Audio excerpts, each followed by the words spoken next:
Hello and welcome to Jurisearch YouTube channel. अगर आपने UGC net का सिलेबस देखा है तो आपने एक क्लासिफिकेशन नोट की होगी कि कुछ जो एक्ट्स हैं आपके वो मेजर एक्ट्स हैं एंड जिसमें कि मैक्सिमम नंबर ऑफ क्वेश्चंस आते हैं, जैसे कि कॉन्स्टिट्यूशन हो गया, जुरिस्प्रूडेंस हो गया, पीआईएल हो गया, आईपीआर हो गया, राइट। और भी ऐसे एक्ट्स हैं। On the other hand we have got some minor acts also. या तो उनका स्टैट्यूट स्मॉल है, छोटा है, ठीक है, या तो कुछ सेलेक्टिव टॉपिक्स ही कवर्ड हैं आपके यूजीसी नेट सिलेबस में, राइट। सो ये आपके माइनर एक्ट्स में इनका क्लासिफिकेशन होता है। तो देखिए, जो माइनर एक्ट्स को लेके काफी स्टूडेंट्स को कंफ्यूजन रहती है कि क्या पढ़ा जाए, कैसे पढ़ा जाए और कितना पढ़ा जाए, ठीक है, क्या सारी चीजें पढ़ना इंपॉर्टेंट है। तो देखिए, मेरे हिसाब से अगर आप बेसिक्स भी जान ले रहे हैं माइनर एक्ट में तो that is suffice for you, that is going to serve your purpose. क्योंकि माइनर एक्ट्स के नंबर्स बहुत हैं, ठीक है। आपको 10 से 12 एक्ट्स मिल जाएंगे आपके सिलेबस में जो कवर्ड है in the name of minor acts, ठीक है। जैसे कंपटीशन एक्ट हो गया आपका, दिस कंपनी लॉ है आपका, एनआई एक्ट है, सेल ऑफ गुड्स एक्ट है, पार्टनरशिप एक्ट है। तो यहाँ इस एक्ट्स में से भी क्वेश्चन पूछे जाते हैं। और अगर एक एक क्वेश्चन भी सारे एक्ट्स में से आ रहा है तो that is definitely going to change the game, ठीक है। सो कैसे प्रिपेयर किया जाए या कौन कौन से इंपॉर्टेंट चीजें हैं, कौन कौन से इंपॉर्टेंट टॉपिक्स हैं, कौन कौन से इंपॉर्टेंट एमसीक्यूज है, ये मैंने कवर करने की कोशिश की है इस वीडियो में। Let's find out them. So before starting my video, there is this important information for you. अगर आपके पास टाइम नहीं है लाइव लेक्चर्स अटेंड करने का, राइट, आप वर्किंग प्रोफेशनल है या आप कॉलेज गोइंग है या आप अपने बिजी शेड्यूल में से टाइम नहीं निकाल पा रहे हैं and you are very much interested for UGC NET upcoming attempt which is December attempt, तो देखा जाए ऑन एन एवरेज आपके पास 30 to 35 डेज ही बचे हैं। तो इस जो रिमेनिंग डेज हैं इसको कैसे इफेक्टिवली यूटिलाइज किया जाए, right. So we have got a solution for you. So Jurisearch is offering capsule course जिसमें कि आपको 120+ आवर्स ऑफ रिकॉर्डेड लेक्चर्स दिया जाएगा, 15 मॉक्स दिए जाएंगे जिसको कि आप 24/7 एक्सेस कर सकते हैं, राइट, अपने कन्वीनियंस पे आप कर सकते हैं। ऑन द अदर हैंड, अगर आपको सिर्फ मॉक टेस्ट में इंटरेस्ट है तो yes, Jurisearch is offering mock test series also जिसमें कि आपको 15 मॉक्स मिल जाएगा which are based on the recent year pattern. ये भी आप 24/7 एक्सेस आप कर सकते हैं और ये आपको एकदम रियल टाइम एक्सपीरियंस देगा एग्जाम का, right. So these two things are there and if you are interested, आप 31 अक्टूबर से पहले आप इसमें इनरोल कर लीजिए। And if you are interested in these courses you can visit our website which is ugc.jurissearch.com, या आप दिए गए नंबर पे भी कॉल कर सकते हैं और मैंने ऑलरेडी डिस्क्रिप्शन बॉक्स में दे रखा है information, right. So kindly check it out. So our first question is, the corporate social responsibility committee of a company carries out the following functions. आपको पता है CSR जो है काफी इंपॉर्टेंट सब्जेक्ट है, काफी इंपॉर्टेंट टॉपिक है, ये आपका कंपनी लॉ में कवर्ड है under section 135।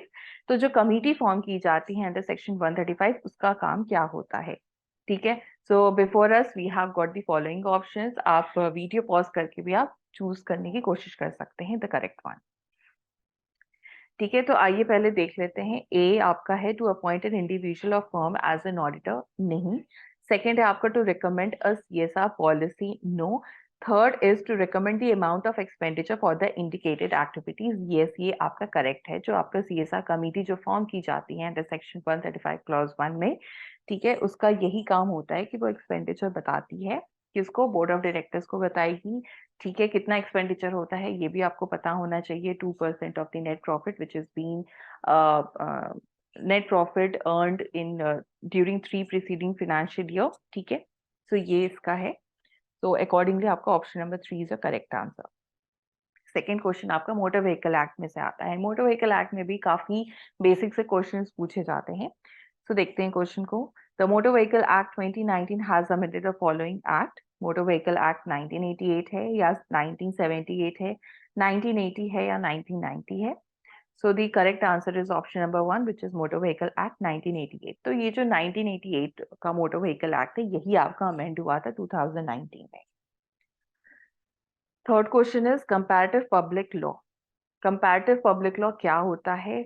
whether it is a principle of law, whether it is a body of written rules, whether it is a method of studying law, whether it is a system of law in various jurisdictions, especially recognized by the United Nations. तो देखिए comparative public law is basically a method of studying law. Comparative public law में आप different jurisdiction, different nations के laws को आप compare करके पढ़ते हैं. That is known as comparative public law. Next question, point out the incorrect response. The purpose of Information Technology Act 2000 as set out on the preamble is. Preamble काफी important है आपके minor subjects का. Kindly go through them, चाहे वो Competition Act का हो, NGT Act का हो या IT Act का हो, ठीक है. तो बिल्कुल आप जरूर से preamble भी पढ़िए. Okay, so आइए options देखते हैं हम लोग. To provide legal recognition for transactions carried out by means of electronic data interchange. Yes, it is one of the preamble. Okay. Second है आपका to involve the use of alternatives to paper-based methods of communication and storage of information. बिल्कुल ये भी है आता है. To facilitate electronic filing of the documents with international agencies. International agencies का कोई लेना देना नहीं है IT में, ठीक है. यहाँ पे government agencies होना चाहिए. तो आपका incorrect जो response है वो option number 3 है. लास्ट वाला भी हम लोग देख लेते हैं. To amend the IPC 1860, evidence act 1872, bankers books evidence act 1891 and RBI act 1934. Yes, तो 4 भी आपको ऑप्शन सही है. तो अकॉर्डिंगली आपका ultimately option number 3 is your correct answer. ठीक है, इंटरनेशनल की जगह गवर्नमेंट एजेंसीज लिखा है प्रियम्बल में. Next question, in sale of goods act 1930 fault means. Fault का मतलब होता है as per the sale of goods act it is wrongful act or default, right? Next question, when a promissory note, bills of exchange or check is transferred to any person so as to continue that person the holder thereof, the instrument is said to be. Okay, so देखिए जो negotiable instrument act है इसमें भी आप basics पढ़ लीजिए. ठीक है, नेगोशिएबल इंस्ट्रूमेंट आपके देखिए 3 टाइप्स के होते हैं, check, promissory note, bills of exchange. अभी मैंने लास्ट 2-3 अटेम्प्ट में देखा है कि प्रॉमिसरी नोट से रिलेटेड प्रैक्टिकल क्वेश्चन आ जा रहा है. ठीक है, एग्जाम्पल दे रहे हैं और पूछ ले रहे हैं कि प्रॉमिसरी नोट है या नहीं. तो बिल्कुल आप उसके इलस्ट्रेशन पढ़ के जरूर जाइए. ठीक है, तो ये तो हो गए आपके टाइप्स ऑफ एनआई. अब नेगोशिएशन होता क्या है बेसिकली. देखिए, नेगोशिएशन में ये होता है कि जो आपके नेगोशिएबल इंस्ट्रूमेंट्स है, जो तीनों इंस्ट्रूमेंट्स है, they are transfer from holder to other person. ठीक है, जो ट्रांसफरेबिलिटी है उसको आप नेगोशिएशन कहते हैं. ठीक है, आप अपने से मतलब लाइक आप दूसरे आदमी को अगर आप नेगोशिएबल इंस्ट्रूमेंट पास कर रहे हैं तो that is known as negotiation. Endorsement आपका देखिए इसमें क्या होता है कि जैसे जो नेगोशिएबल इंस्ट्रूमेंट के पीछे अगर आप साइन कर ले रहे हैं and through which you are actually legally transferring the ownership of that particular NI to the other person, that is known as endorsement. ठीक है, तो यहाँ पे आप बेसिकली ट्रांसफर कर रहे हैं दूसरे पर्सन को. अगर क्वेश्चन देखा जाए तो that is the answer is a negotiated. ठीक है, इसको नेगोशिएशन कहते हैं. Next question, in determining relevant geographic market competition commission. ठीक है, ये कॉम्पिटिशन एक्ट का क्वेश्चन है. Shall keep in mind which of the following factors. तो कौन कौन से ऐसे फैक्टर्स हैं जो कि कंसिडर करने चाहिए सीसी को. Regulatory trade barriers and natural procurement policies, language and local specification requirement, consumer preference and regular supply and after sale service, या transport and distribution factors.